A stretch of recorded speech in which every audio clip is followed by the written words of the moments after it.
guys, it's Mrs. Blue. Let's make some art.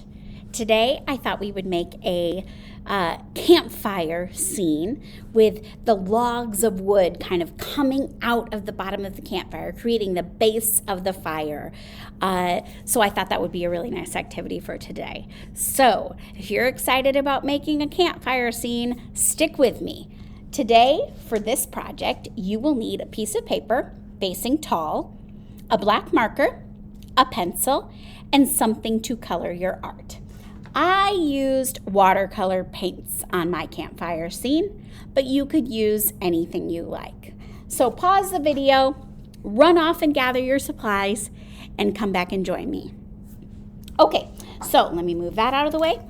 Turn your paper tall, and we're gonna draw this beautiful campfire scene together. So you need your pencil, and you're gonna really want a pencil because you're probably gonna have to do a bit of erasing today. All right, so let's start with the fire. We're gonna start with the fire because I think the wood we're gonna draw coming out of the fire after we draw the fire. We want the fire to take up most of the paper. So right about in the center of the paper, I'm gonna start the fire. And I'm gonna start with the center flame, which is the yellow flame, the least hot flame. So I'm gonna kind of make a fun fire shape. So you do not have to make yours like mine. I'll zoom in a second, but I want you to see where I'm starting on my paper. So I'm gonna kind of make a shape like this. And you know, you don't wanna make it too small. We wanna be able to fit more flames coming out of it, but you don't want it too tiny so that it looks unnoticeable, I guess would be the word. So I'm just gonna make a flame shape. Your flame shape certainly does not have to look like mine. This is just how I'm making mine. And I am leaving space right here for my two other flames bursting out of this fire pit. There's my first flame. So again, it's fire. You can make yours have any shape that your little heart desires. Here's how mine looks. And you can see on the one behind me, look at this little curlicue flame coming out of the fire. That looks super cool. So certainly, if you would like to make a flame like that coming out of your fire, you can. All right, let me zoom out so that you can see where this is situated on my paper. All right, can you see that okay? Make sure you can see the whole paper. There we go. So there's my first flame. Now the rest of the flames just kind of follow the same shape. So I'm going to start here and I'm going to go up like this, maybe around like this. You can add some additional flames.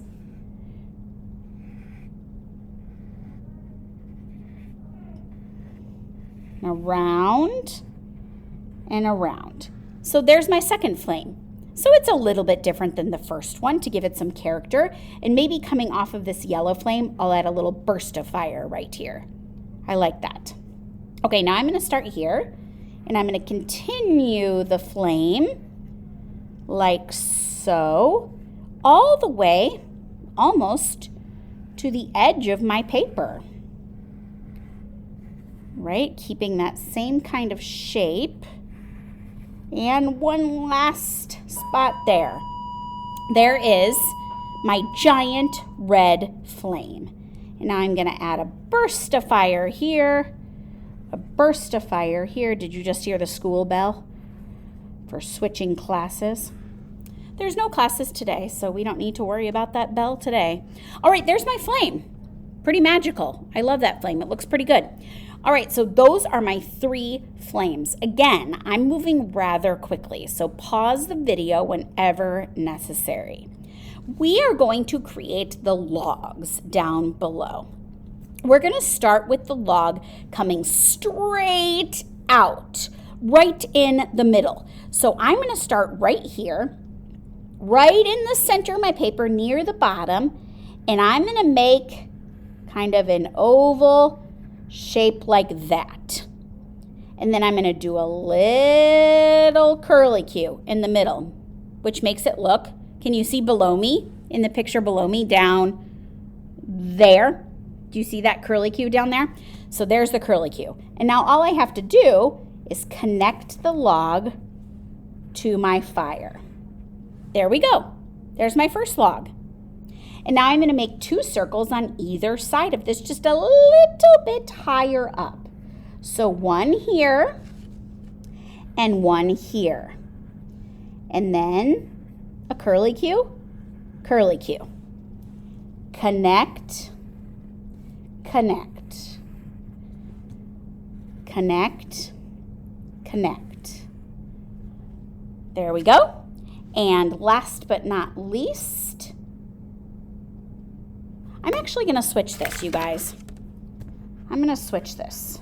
Good thing we're using a pencil. I want these to touch this log, like this. Oh yeah, that's much better. I don't know what I was thinking. Look, it's a good thing we use a pencil. I'm erasing this, and I would like this to touch this log. I knew something didn't look right. Oh yeah, that's so much better. That's so much better. Okay, last but not least, I'm going to make a little circle here and a little circle here. Curlicue, connect, connect, making sure it touches that last log. We just learned that the hard way. I did not do that right the first time. There, I love how that looks.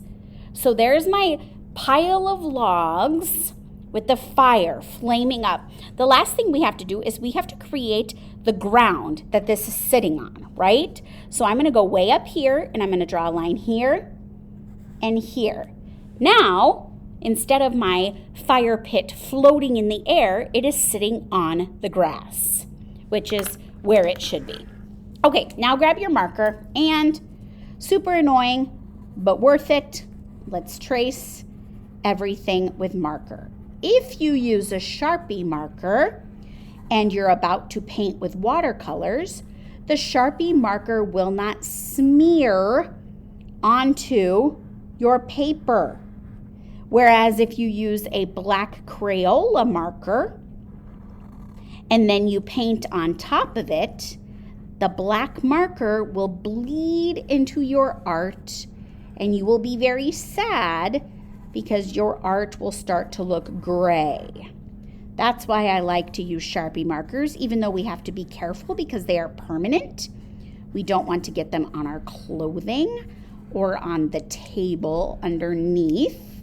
I'm using pretty thick paper. Some of you might need to double up your paper so the marker doesn't soak through.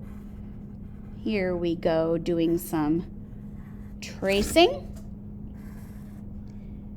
And I'm nearly done.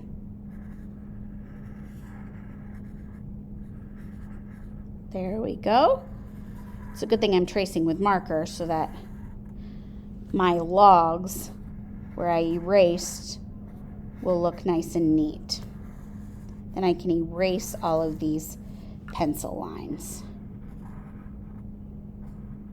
because I did not trace that log very well. How sloppy of me. How sloppy. Hey, I'm going to add one more detail in a second after we finish tracing. Let's add one more detail to make it really look like wood.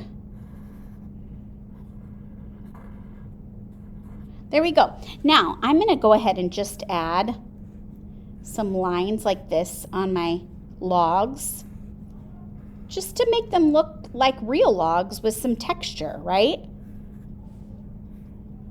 Yeah, I like that. Oh, that's nice. And that's it. And now you guys gather your markers, your crayons, your colored pencils, whatever you're using to color your campfire scene, and color away. Make it look so magical. So here's mine. I used watercolor paints, and that's that. I think it looks really great. I hope you enjoyed making our campfire scene today. Enjoy coloring and show your friends your awesome campfire when you're done. All right, I wish it was real. I wish it really warmed up my hands. My hands are a little chilly today in my cold classroom. All right, you guys, have a great day and enjoy coloring your campfire. All right, I'll see you back here again to make some art with Mrs. Blue. Bye-bye.